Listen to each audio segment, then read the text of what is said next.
freshman and sophomore year when I got this job as Okay. a door-to-door salesman, and this is where everything started for me. That's so I interesting. had no idea what to do. I sucked at it. Yeah. I came to quit. I told my boss, I was like, I don't think this knife job is for me. He said, Ramez, I really appreciate you saying this to me, because inside of you, you feel you can do that much, Yeah. meaning a lot, but right now you're doing this much, which is A little. A little. Yeah. And he goes, the gap between where you are and where you want to be is known as frustration. Are you going to let frustration make the best out of you? Or are you going to make the best out of frustration? That's an interesting perspective from a boss at that time. And absolutely. Wow, that's pretty interesting. And that is what pushed me to say, okay, you know what? I'm going to search for the answer. And I remember walking out, there was a sign behind his door that said, or behind his desk that said, quitters never win and winners never quit. Okay. And I bumped into Melissa, the number one rep, and I said, Melissa, could you give me, what is it that you're doing? Can you give me some secrets? Yeah. She said, Ramez. Obviously. First of all, I was surprised she knew my name. I mean, he's the number one rep in the office who has this Lebanese dude, She's like, Ramez, you got to do 3 things. I was like, what? I'll take notes. She goes, number 1 is you got to read the books on sales. Okay. There was a voice inside of me saying, I don't like reading. What's number 2? She goes, Ramez, you got to listen to audio programs in your car. And I was like, I told Marissa, look, I'm 19 years of age. I listen to cool music in my car. Yeah. Not people talking. Okay, what's your 3rd thing? She goes, Ramez, you got to invest in yourself, and you got to go to the summer conference coming up. And that's when I told her, Melissa, look, I didn't ask you how I can spend money, but how I can earn money. Yeah. And she gave me a one-liner that changed my life. And she said, Ramez, there's this very famous guy by the name of Benjamin Franklin. And he said many years ago, it's like, what did he say? He said, take whatever coins you got in your pockets and invest them in your mind, because your mind will fill your pockets with gold. So what NLP did for me is it actually made me aware of my negative thoughts.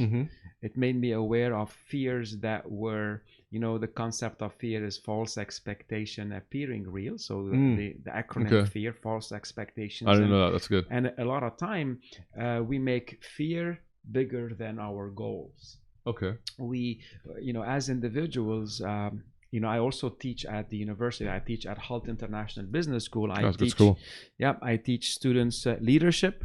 I teach students sales and entrepreneurship. And I can tell you, in my leadership course, I do a personal development journey with the students, and I have them write a PDP, a personal development plan. These are first-year master students that are coming, and they want to conquer the world. I cannot tell you the amount of self-doubt, lack of, sometimes people destroy themselves on the inside. So that's those so true. that don't speak up, those that are hesitant, that they're not as good as others, those that feel I am from this race, I have this level of education, or I don't have that level of education, and that. All these things affect us on the inside. 100%. And in a way, as I told you, one of the biggest questions I had when I was leaving the corporate to the setting up my own business is, will I be able to live the life that I currently have? I didn't want to downsize my apartment so that I can, keep my kids in the same school. Yeah. So that, would I have to downsize my kids from their current school? So all these thoughts, look and see how negative thoughts starts happening. Yeah, 100%. And whatever you focus on in your life will get to grow. Do you think that also it's easier? I've been trying to formulate this into a thought lately, is that negativity spreads much quicker than positivity. It's really easy to spread. And negativity is the default setting for a human being. Okay, why? cool. It's not negativity in itself. It was more our instinctive brain from the prehistoric ages. We were always looking for Predators. We're always afraid of being. So this is the way that we are. Unfortunately, wired. That's how we are wired. So you asked to go back to the original question, what is NLP? NLP made me aware of my thoughts, made me aware of how to take control of my thoughts. So Carol calls it's the user manual for your brain. And today, being able to reflect upon what you do is actually one of the techniques, one of the methodologies where you can do as an individual to to do self-improvement. So Yeah. I have my diary with me. I have my, so what did I, so I have my gratitude journal. Yeah. So it looks like you have one too. I do. Journaling is very important for me. Absolutely. So I look at the 5 things I'm grateful for today.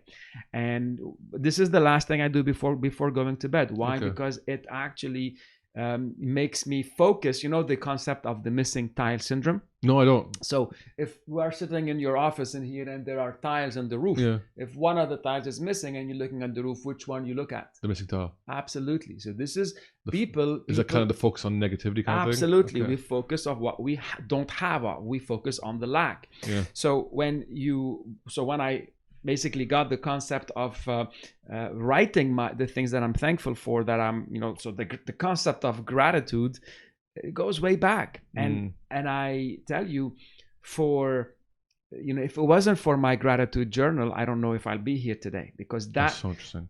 there are times where I couldn't sleep at night, and when I would wake up, I'd say, darn it, I forgot to write my gratitude. I'll wake up and I write my gratitude journal, and sure enough, my brain gets emptied. I have this positive feeling, this thanking my creator for giving me these opportunities. Before 2016, yes, organizations were very, let's say, day training conscious. So because whenever they engaged an external provider, they were thinking, well, what do they charge on a daily basis? Can we get it cheaper? But they were very conscious on days. So what I've reached today is it doesn't really matter days, because here's it's about the outcome. So here's what I found. Yeah, let's say you go on a 3-day course. Okay. Right. This is research based. Ready? You'll forget 75% of what you hear today tomorrow, and you'll retain 10% of what you hear 30 days later. Oh, okay, that's nothing. Right. So is it about how many days? Probably not. It has nothing to do with that. In the US last year, they spent over $160 billion on training and development. If you were to go with the same research where 90% of it was wasted, that's $140 billion were wasted. So I don't think organization today should care about how many days it's taking. That's true. So what we have, I've told you briefly earlier about the science of habits. Yes. So what I work with clients is, if I can get your team to change habits, so they're gonna change actions, they're gonna change results, right? Mm-hmm. And when they change results, it's gonna reflect in your top line and bottom line, right? Yeah. So companies today should not care about how many days, but they should care about, is my team behavior upgraded? Is my team showing up and acting the right way to get us the right results? Okay. And today, how long do you think it takes to change a behavior? I have no idea, because for me it took years on a personal level. So it depends on the behavior. You have simple tasks and you have complicated tasks. So to have a sales rep, go and do one thing. Let's say to do research this client before going in. So research this client. A simple action might be go on a LinkedIn account, identify the person's background, find who you know that they know. Could you speak with them to find out more about their liking, disliking? Do a research about the company. What is the company goals? What are who are their competitors?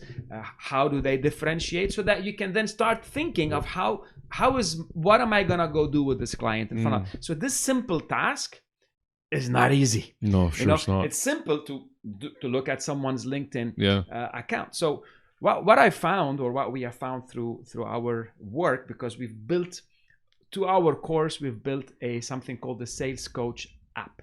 Okay. So the Sales Coach app is this app is with our sales team, reminding them of these basic things they have to improve, and they get to reflect upon it on a day-to-day basis. So it takes 3 months, 6 months, a year. But what happens is, within days, when people are being reminded of what they have to do, they start seeing results. And then when they see results, they get addicted to the results. So I get this all the time from my clients. I ask the sales reps, I say, guys, how do you like using this app? I get things like, man, I hated this at first because I was being reminded, did I do these things? But when I answered no a couple of times, I was really pissed off because I knew the next day I better do these things. 100%. So this is, again, the I don't know if I answered the question, No, but the whole methodology has evolved. So it's not just about training. It's about, are we getting the habits to change? Because if habits aren't changing, there is no point of doing training.